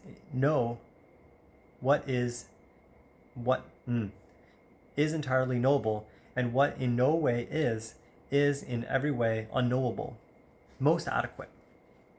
All right. Now, if there were something such as both to be and not to be, wouldn't it lie between what purely and simply is and what in no way is? Yes, that it would be between. Since knowledge depended on what is and ignorance necessarily on what is not, mustn't we also seek something between ignorance and knowledge that depends on that which is in between, if there is in fact any such thing? Most certainly. Whew. Do we say opinion is something? Of course. A power different from knowledge or the same? Different. Then opinion is dependent on one thing and knowledge on another, each according to its power. That's so. Doesn't knowledge naturally depend on what is, to know of what is, that it is, and how it is? However, in my opinion, it's necessary to make this distinction first. What distinction? We will assert that powers are a certain class of beings by means of which we are capable of what we are capable, and also everything else is capable of whatever it is capable. For example, I say sight and hearing are powers, if perchance you understand the form of which I wish to speak. I do understand, he said. Now listen to how they look to me. In a power I see no color or shape or anything of the sort, such as I see in many other things to which I look when I distinguish one thing from another for myself. With a power I look only to this, on what it depends and on what it accomplishes, and it is on this basis that I come to call each of the powers a power, and that which depends on the same thing and accomplishes the same thing, I call the same power, and that which depends on something else and accomplishes something else, I call a different power. What about you? What do you do? The same, he said. Now, you best of men, come back here to knowledge again. Do you say it's some kind of power, or in what class do you put it? In this one, he said, as the most vigorous of all powers. And what about opinion? Is it among the powers, or shall we refer to it as some other form? Not at all, he said, for that by which we are capable of opining is nothing other than opinion. But just a little while ago you agreed that knowledge and opinion are not the same. How, he said, could any intelligent man count that which doesn't make mistakes and that which does? Fine, I said, and we plainly agree that opinion is different from knowledge. Yes, it is different. Since each is capable of something different, are they therefore naturally dependent on different things? Necessarily. Knowledge is presumably dependent on what is, to know of what is, that it is, and how it is. Yes, while opinion, we say, opines. Yes. The same thing that knowledge knows, and will the knowable and the opinable be the same, or is that impossible? On the basis of what's been agreed to, it's impossible, he said. If different powers are naturally dependent on different things, and both are powers, opinion and knowledge, and each is, as we say, different, then on this basis it's not admissible that the knowable and the opinable be the same. If what is knowable, then wouldn't something other than that, which is, be opinable? Yes, it would be something other. Then does it opine what is not? Or is it also impossible to opine what is not? Think about it. Doesn't the man who opines refer to his opinion to something? Or is it possible to opine but to opine nothing? No, it's impossible. The man who opines some one thing. Yes. But further, that which is not could not with any correctness be addressed as some one thing, but rather nothing at all. Certainly. To that which is not, we were compelled to assign ignorance, and to that which is, knowledge. Right, he said. Opinion, therefore, opines neither that which is, nor that which is not. No, it doesn't. Opinion, therefore, would be neither ignorance nor knowledge. It doesn't seem so. It is, then, beyond this, surpassing either knowledge in clarity or ignorance in obscurity. No, it is neither. Does opinion, I say, look darker than knowledge to you and brighter than ignorance? Very much so, he said. And does it lie within the limits set by these two? Yes. Opinion, therefore, would be between the two. That's entirely certain. Weren't we saying before that if something should come to light as what is and what is not at the same time, it lies between that which purely and simply is and that which in every way is not, and that that neither knowledge nor ignorance will depend on it, but that which in its turn comes to light between ignorance and knowledge. Right. And now it is just that which we call opinion that has come to light between them. Yes, that is what has come to light. Ugh. Second last page. Hence, as it seems, it would remain for us to find what participates in both, in to be and not to be, and could not correctly be addressed as either purely and simply, so that, if it comes to light, we can justly address it as the opinable, thus assigning the extremes to the extremes, and that which is in between to that which is in between. Isn't that so? Yes, it is. Now, with this taken for granted, let him tell me. I shall say, and let him answer, that good men who doesn't believe that there is anything fair and in itself, and an idea of the beautiful itself, which always stays the same in all respects, but does hold that there are many fair things, this lover of sights, who can in no way endure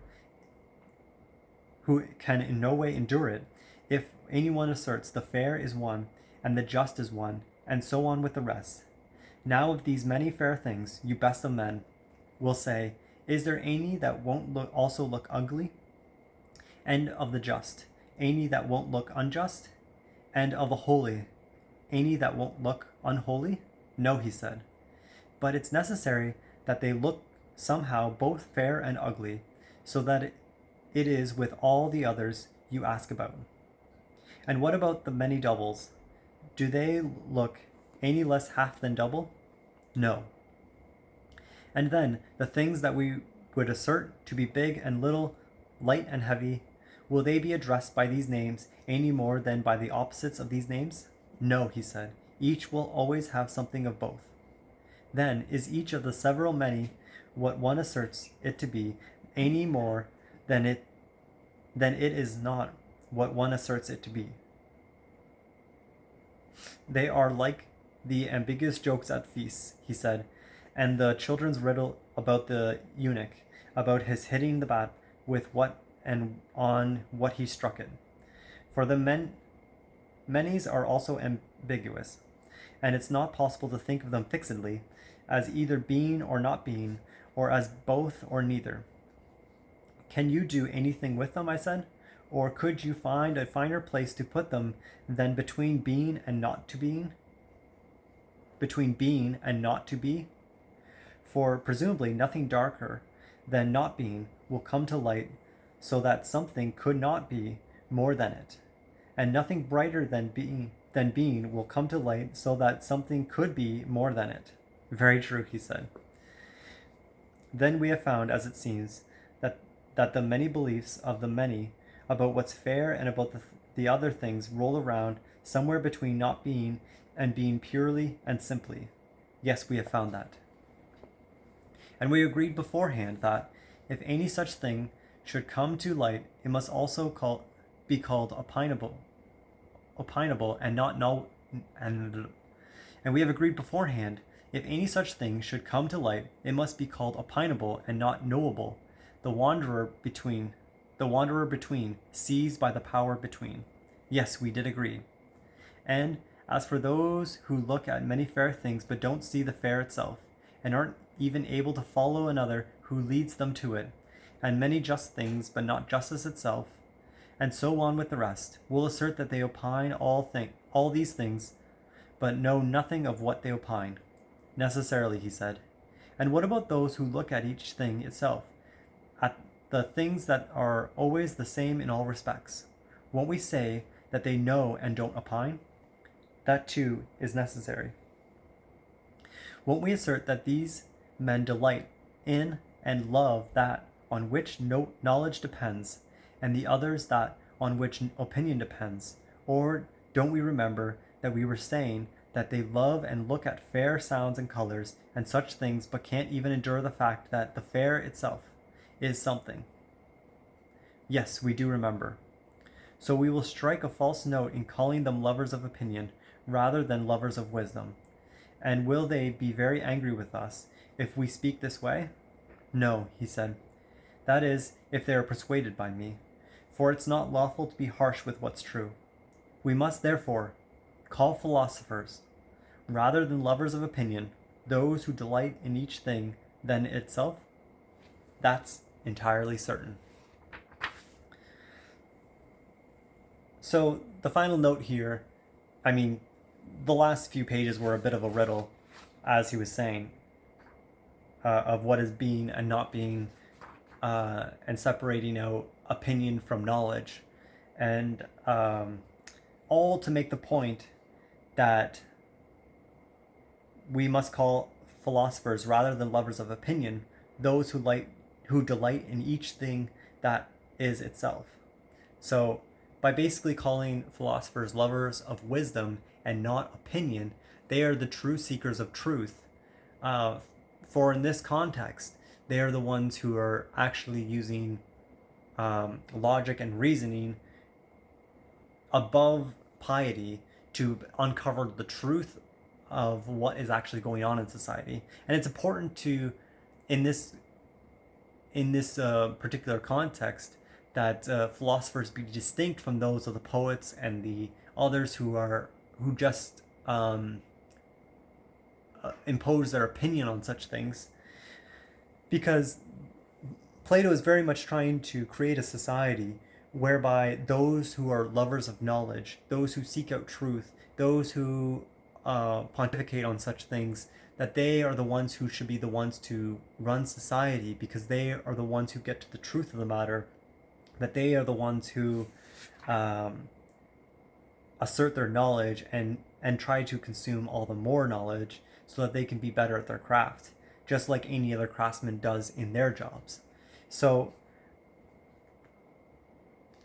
and like, certainly we see this on a day-to-day basis. We don't see people entering, I mean, we see some people entering politics who have law degrees, but it's not necessarily clear that law degrees in and of itself are good for the administering of government, because they're far, I mean, certainly a theoretical approach is necessary. And often we see that those who do philosophy often do the best on LSAT tests. So if you did want to go into law school, a philosophy undergrad would be very helpful. Another one that's really helpful is English, and presumably that's because English is the precursor to having to write all these. Being good at English necessarily helps you, number one, helps you flesh out your arguments and helps you to be able to write well.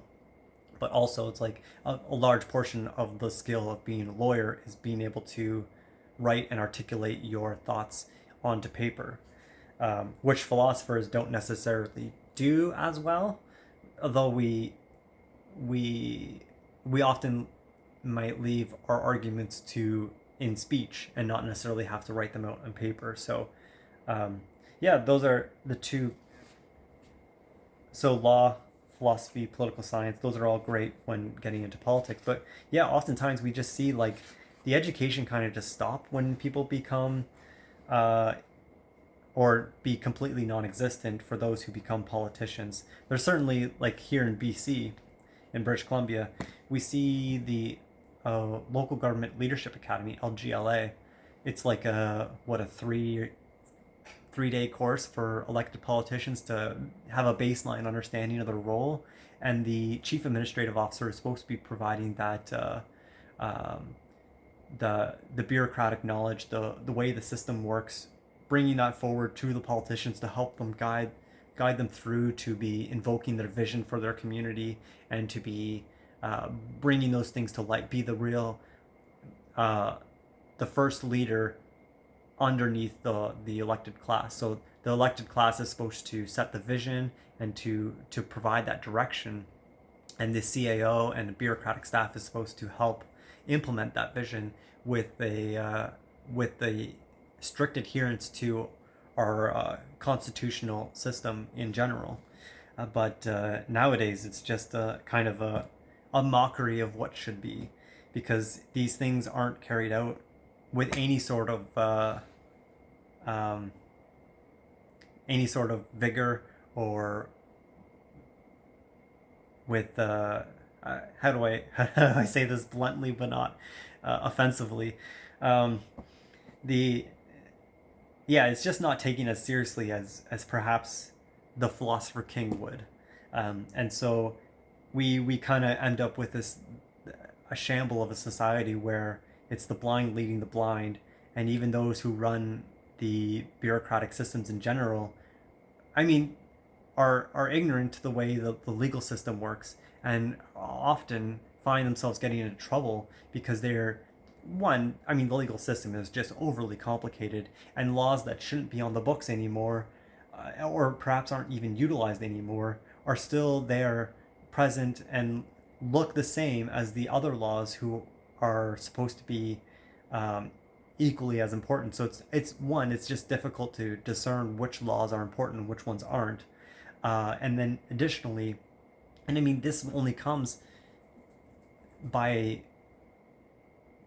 being integrated into that kind of society. And you need, I mean, I do read legal textbooks on occasion, but unless you are consuming this kind of stuff on a regular and religious basis, it's the idea that like someone can just step into a political or bureaucratic role and be an effective leader and carry out a bold mandate is just ludicrous, because this system is so complicated, and is demanding of such a rigor of study that you need to be um, a lover of knowledge and a seeker, and to continuously seek it out in as many ways as possible in order to actualize that kind of vision, in order to bring forth something better than what has come before. And unless you're willing to give it that sort of study and vigor, there is no sense of even trying to enter that sort of space. There's another point as well, which is to say, like, just because Plato's hypothetical philosopher king might be best to rule, unless you can uh, gain the public's trust and the will of the public. Without that, the will of the public, and having, like, say, high approval ratings, your ability to effectuate any of that change is going to be non-existent. And so, I mean, it doesn't matter how smart you are. What's that the famous quote from um what was her name, Mother Teresa? I mean, checkered character at best. But one of the famous quotes that she has is, "I don't care how much you know until you show me how much you care." And I think about that quite often, because if you are trying to win the will of the people and are trying to effectuate change on a larger scale than just your own personal family, you need the support of the people. And how best to show that than by showing that you care, and showing that you're not only talented and can think these things through, and can uh, demonstrate that there is a better way forward, but also show that you have the people's best interests at heart as well. And so without that, and without the support of the public, there's also not a point of entering politics as well. And uh, and that's the real rub of it, because without both, you're kind of lost, which Plato doesn't address here, because he eventually gets into, in later chapters, he gets into his ideal political systems, in which he believes a democracy is actually one of the worst kinds of systems, because he believes that the tyranny of the majority will never allow the philosopher king to effectively rule the people. Uh, and and I mean, we've seen that over and over again. How even if we have intelligent leaders who are doing great and bold things, they are often hampered by the the they're hampered by their approval ratings, right? Like, if they become out of favor with the majority of the people, getting their pushing their legislation through either Congress or the legislature in general, it can be very difficult. I mean, in Canada, we kind of have a cheat code to that where the prime minister essentially becomes an acting dictator uh, with respect to how much power he has or they have um, compared to other world leaders. But that support only lasts for as long as they can maintain that majority government. And it's not to say that these individuals who support the prime minister, well, we have a strict party system where they have to continually support their leader if they want to have a stand a chance at re-election. Um, it does mean that, so like there could be a check on power from within their own party, but unless that happens, it's very difficult to hold a prime minister to account, and they very much act like a quasi dictator when they do have power. And even we could see with Parliament prorogued right now, where the House of Commons is not in session, Prime Minister Trudeau he still wields an excessive amount of power, like getting a high-speed rail through and announcing that as a project, and being able to recognize the Haida Gwaii as independent. What I forget what is he doing there, but it's like recognizing them as a First Nation and community. That whole the whole reconciliation piece, the federal government to with all these First Nation communities. But he's doing that now when Parliament's prorogued, because the Prime Minister still has control of the bureaucracy, and if there's money in the budget that's already been approved, he can still go forward and spend all this money and can reassign things as necessary. It's only if he needs new funding or new taxation, or then he has to go back to Parliament. And of course, we're coming up to budget season soon, but we'll see what happens, because pretty soon it very much seems like Mark Carney's going to win the leadership race for the Liberal Party. So, yeah, I mean, lots of things happening, and I mean, certainly Trudeau isn't the only one. Cabinet. I mean, when we get up to modern day, we can actually start talking about the role of cabinet and the most important figures within cabinet, either at the provincial or federal level. The role of the governor, essentially useless role of the governor general in modern society, and and how the functioning of government actually takes place within Canadian society. But yeah, I mean, I guess that's really it for today. Gosh, we're getting about 2 hours now. As we keep going along, these videos keep getting longer and longer. But suffice to say, I am enjoying this. But yeah, I am curious if anyone will take up the task of listening to each of these parts and all the way through even. So by all means, if you are still listening, or if anyone does listen to this, then by all means let me know if you'd like to see anything different, or would like to see any improvements, if I can help in any way, or yeah, by all means. That's it for now. Cheers!